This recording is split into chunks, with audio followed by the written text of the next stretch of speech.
বর্তমান বিশ্বের অস্থির ভূ-রাজনীতি এবং বিশ্ববাজারে জ্বালানি তেলের অনিয়মিত মূল্যবৃদ্ধি বাংলাদেশের মতো আমদানিনির্ভর দেশের জন্য এক বিশাল চ্যালেঞ্জ। এই প্রেক্ষাপটে প্লাস্টিক পাইরোলাইসিস প্রযুক্তি একটি অত্যন্ত কার্যকর ও কৌশলগত সমাধান হিসেবে আবির্ভূত হতে পারে। এটি এমন একটি বৈজ্ঞানিক প্রক্রিয়া যেখানে অক্সিজেনবিহীন পরিবেশে উচ্চ তাপমাত্রায় পরিত্যক্ত প্লাস্টিক বর্জ্যকে ভেঙে তরল জ্বালানি বা পাইরোলাইসিস অয়েলে রূপান্তর করা হয়। এই তেলের রাসায়নিক বৈশিষ্ট্য প্রচলিত ডিজেলের অত্যন্ত কাছাকাছি হওয়ায় এটি প্রাথমিক অবস্থায় শিল্প কারখানার বয়লার, জেনারেটর এবং ইটভাটায় সরাসরি ব্যবহার করা সম্ভব। তবে আধুনিক রিফাইনারি প্রযুক্তির মাধ্যমে এই তেলকে যথাযথভাবে পরিশোধন করলে তা যানবাহনের জ্বালানি হিসেবেও ব্যবহারের উপযোগী হয়ে ওঠে, যা দেশের আমদানিকৃত জীবাশ্ম জ্বালানির ওপর নির্ভরতা অনেক কমিয়ে আনতে পারে।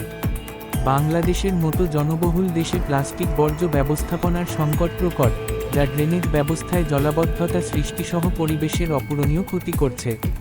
সার্কুলার ইকোনমি বা বৃত্তাকার অর্থনীতির মডেলে প্লাস্টিক পাইরোলাইসিসকে অন্তর্ভুক্ত করা হলে এই বর্জ্য আর ময়লা থাকবে না, বরং তা মূল্যবান সম্পদে পরিণত হবে।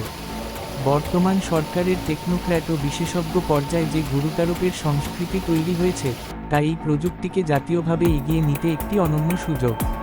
যদি পরিকল্পিত বিনিয়োগ ও অর্থায়ন নিশ্চিত করা যায়, তবে বর্জ্য প্লাস্টিক সংগ্রহের একটি সুশৃঙ্খল সাপ্লাই চেইন তৈরি হবে।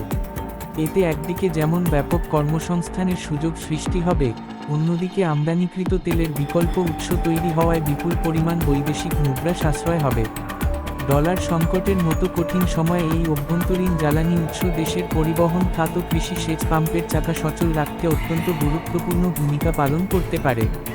এই প্রক্রিয়াটি টেকসই উন্নয়ন লক্ষ্যমাত্রা (SDG) অর্জনেও সরাসরি সহায়তা করে। বিশেষ করে সাশ্রয়ী জ্বালানি 7 SDG, শিল্প উন্নয়ন 9 SDG এবং জলবায়ু কার্যক্রম 13 SDG পূরণে এটি কার্যকর। পাইরোলাইসিস প্রক্রিয়াটি প্রথাগত ল্যান্ডফিলের তুলনায় অনেক বেশি পরিবেশবান্ধব, কারণ এটি মিথেন নিঃসরণ রোধ করে এবং কার্বন ফুটপ্রিন্ট কমিয়ে আনে। 1 টন প্লাস্টিক বর্জ্য থেকে প্রায় 700-800 লিটার তেল পাওয়া সম্ভব, যার উপজাত হিসেবে উৎপন্ন সিনডেসকে পুনরায় প্ল্যান্ট চালানোর কাজে ব্যবহার করা যায়। এছাড়া প্রাপ্ত কার্বন ব্ল্যাক টায়ার বা পেইন্ট শিল্পে কাঁচামাল হিসেবে ব্যবহারের সুযোগ রয়েছে, যা এই উৎপাদন প্রক্রিয়াকে আরও লাভজনক করে তোলে। প্রযুক্তিগতভাবে এই তেলকে যানবাহনের উপযোগী করতে ফ্র্যাকশনাল ডিস্টিলেশন, ডিসালফারাইজেশন এবং প্রিসিশন ফিল্টারিংয়ের মতো ধাপগুলো অনুসরণ করা প্রয়োজন। সরকার যদি এই প্রযুক্তিকে গুরুত্ব দিয়ে জাতীয় নীতিমালা প্রণয়ন করে এবং BSTI এর মাধ্যমে তেলের মানদণ্ড নির্ধারণ করে দেয়, তবে এটি দেশের জ্বালানি নিরাপত্তা নিশ্চিত করতে এক যুগান্তকারী পদক্ষেপ হবে।